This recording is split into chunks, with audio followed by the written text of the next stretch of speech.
mu ngoog keneen Jérôme Bandia. mu tudd sax kii. waaw sniper. waaw Jérôme Bandiaky moom mi nga xamante boo mënee ni fàttali voilà moom mi nga xibaar gi jëm ci ndoddam. jëm ci li nga xamante ni moo di jàppam ni ki démb placé ko ci garde à vue moom nag ngeen xàmmee ko lool ci kanamu ki nga xam ni moo fi nekkoon président mu di le président Macky Sall nekkoon ci wetam dañ ne nag bokk na ci ña nga xam ne loxoom setul ca deewu ko Fulbert Sambou mi nga xamante ni xamoon ngeen ni coow loolu ak Didier Badji juróon na fi mbir yu doy waar ba ay famille ku ci nekk di ñaan justice def liggéeyam moom nag ña ngi ko cay tuumaal moom la wala du moom loolu yaa Moussa yaakaar naa yoon mooy mën a déterminer exactement est-ce que moom moo def wala bokk ca ña nga xam ne ñoo def mbir ma. wax nga lu am solo. am na fu mbir ni toll bu ci yoon dugalee loxoom. dañ koy bàyyee. mu def ci li ci war après rendre compte askan wi.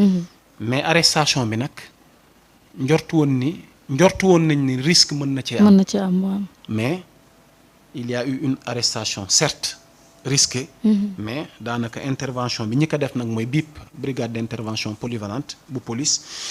et selon xibaar yi nga xamante ni suñuy naataango Kéwoulo gëstu nañ dossier bi parce que encore une fois duñu koy nuyu de passage le journaliste Babacar Touré bu Kéwoulo ku ne xam na ne dossier Fulbert Sambou ak Didier Badji depuis boobu ak léegi am na ci maanaam tànki jéego yi nga xamante ni def na ko ci pour que lumière soit faite sur les circonstances maanaam des décès maanaam deux décès là moo xam Fulbert Sambou ak Didier Sambou waaw non mystérieuse ok parce que li ci biir xëy na version yi bëri na. mais ak lu mu mën a am li xew na waaye na mu wax xewee xibaar yi ñu ci am ku ci nekk xëy na jàpp nga ni nii ak nii la tëri.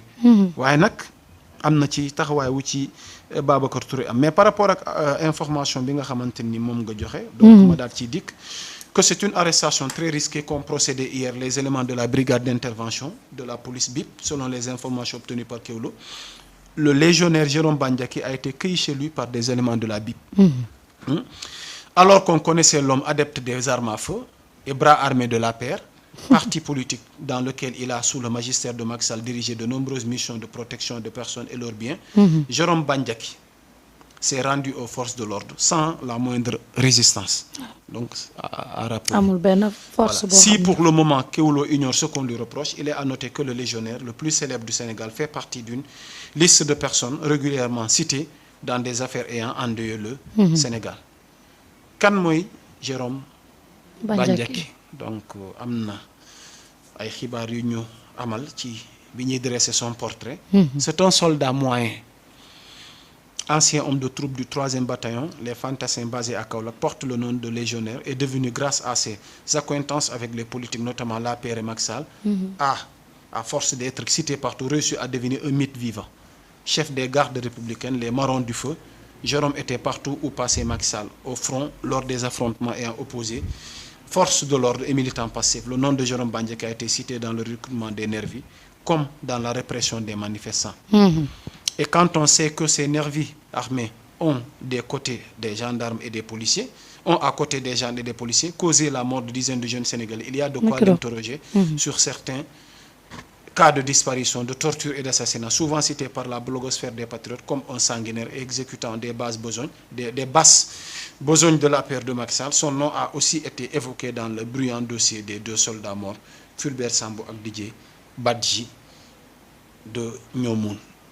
Donc defe naa Jérôme Bandiaky comme mi ngi ci loxol yoon gannaaw mënuñu la wax li tax ñu jàpp ko waaye lii ma leen tënkal ci nasaraan di ci jaajëfal suñu naataango Kéwoulo gëstu gi nga xamante ni amal nañ ko ci jëmm jooj noonu di Jérôme Bandiaky Babacar Touré parce que dossier bi lu mu yàgg suivre la lu mu yàgg topp la te bëri na ay révélation yi mu ci def jël ay risques surtout ci régime mu Macky Sall. parce que contexte boobu noonu wax ci dossier bi yombul woon ndax lu ne mën na la cee fekk waaye gis nañ ni yàlla mi dara teewul waa BIP def nañ descente démb risque nag. ñu dem cueillir ji Jérôme Bandiaky ca këram waaye nag amul benn incident bu fa am donc mu mel ni rendre na boppam gars yi yóbbu ko sans pour autant que mu am benn jafe-jafe. kon moom daa bokkoon ci mbirum nervi yeeg. waaw parce que moo def wala deful il est présumé innocent. loolu yoon ma nga ca. mais nee nañ pour mu rëcc du yomb parce que jëmmam dafa mujj doon benn mythe. te turam dañ koy ak gis tout le parcours temps ak jaar-jaaram dafa mës a associé. Ak ak Macky yëngu-yëngu yu bëri yi nga xamante ni APR. daan nañ ko def n'est-ce pas les marrons du feu bu président Macky Sall moo ko jiite woon. wax ñu bërenkee wax ni wàllu recrutement yi wàllu nervi yi. opération yu bëri yi daan am ak yenn disparition ak yenn jeunes yi nga xamante ni seen bakkan des na ca jàmmaarloo yi fi amoon. bëri na loo xam ne loo xam takk na ca kon moom Jérôme Bandiaky moomu nga xam ne maa ngi nuyu Jérôme mi ci kër gi. donc ndax suba xëy na ci benn article. ci moom bu ngeen demee sax sur la toile. donc ci sunu chaîne Sénégal Sunugal 24 TV. di ngeen fa fekk ay éléments de réponse ci seen njaboot. ci leeral yi ñu indi ci li nga xamante ni moom moo jëm ci mbirum Jérôme Bandiaky. donc fa la ñuy mën a yem ak askan wi. dossier bi mi ngi ci loxol yoon. la ca war xëy na yoon dana ci def la ka ci war te tamit ñu nit lu ci rusundi ci xibaar rek daanu ko indi dëgtal ko. askan wi fi may bëgg a daanale ci dossier bi mooy moo def wala deful waaye képp koo xam ne def nga. képp koo xam ne lor nga Sénégal wala lor nga askan wala sa loxo tàkk na ci dara yi li nga xamante ni am na lu mu yóbbee askan wi. gëmuma ni dina yomb ci yow nga mën a mucc. parce que régime bi nga xamante ni moo ñëw ni dafa am compte gi mu war a rendre askan wi parce que dafa am une promesse boo xam ne dafa am seen diggante ak askan wi mooy non seulement li fi xewoon war nañ ñu ci indi leeralal. mais war nañ fexe tamit ba réorganiser waat sunu dundin ak sunu société yu mel ni bañ fee xew.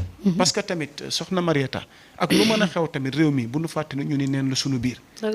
bu nu dimbalantewul bëggante soppante wóolante comme ni ñu ko waxee ci un peuple un but une fois gëmuma ni war nañu lorante te lorante yeeg dee yeeg agression yi lépp li ngay dégg suba jant soo rek poñetu àddina kese la.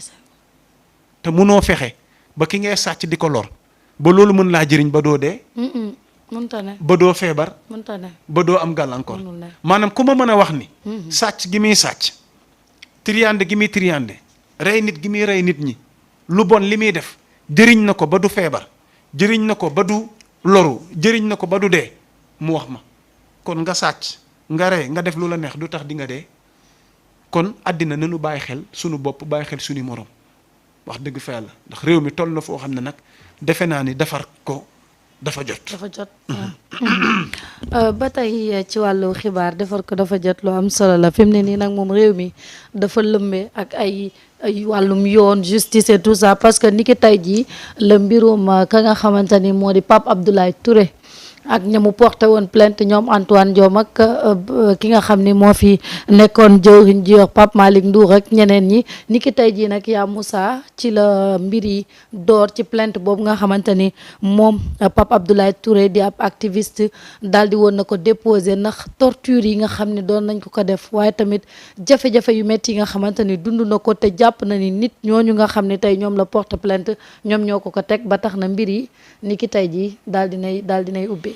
waaw da nga ma fekk sax maa ngi nii am lu ma doon wax libaas nga xamante ni mooy sunu ndaw wi ñu nekkal sur le terrain xëyoon na fa xam naa fileeg ci kanam di ngeen ko am ci Sunugal 24 lépp li nga xamante ni jib na fa ci xibaar ci ay leeral concernant maanaam mbirum Pape Abdoulaye Touré moomu noonu et c'est important vraiment ñu daal ci taxaw seetlu parce que Pape Abdoulaye bokk na ci victime u régime Macky Sall mu dund ci loo xamante ni defe naa am na jotaay waxtaan boo xam ne sëkkoon naa ko fi ak Cheikh Ousmane Touré. ñu def ci taxaw seetlu gu am solo mooy keroog bi mu déposé plainte bi contre ñetti ñi nga xamante ni jàpp na ni ñooñu seen loxo mën tëgg seen responsabilité ma nga ca li nga xamante ni moo ko yóbbee la ko dal te bakkanam mënoon na cee des.